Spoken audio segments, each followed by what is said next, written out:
माछ धरिबाकु जाई धरिले कुंभीर गतकाली संध्या समय किछि धीवर माने ब्राह्मणी नदी को माछ धरिबाकु जाइथिले हेले जालरे माछ बदली पड़िला कुंभीर।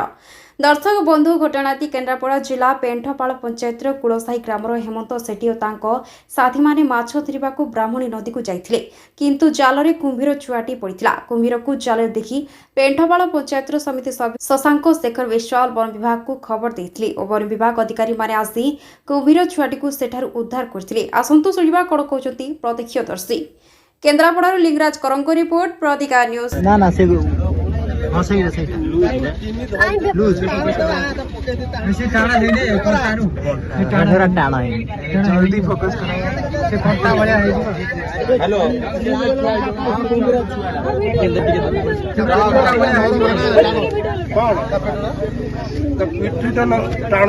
परिचय देवे शशांक शेखर विश्वाल समिति सभ्य पेंठपाड़ ग्राम पंचायत। गतकाली कुंभीर धरा पड़ा घटना चांचल्य सृष्टि कर कौन जानते काली से माने जेहेतु कौलिक वृत्ति माछ धरवा आम गाँव किसी अच्छा धीवर मंच जो मैंने कि माछ धरिया जाती प्रत्येक दिन ब्राह्मण नदी की से काली ठीक संध्या 5 घटिया समय माछ धरवाई से बाहरी जाते नदी मध्य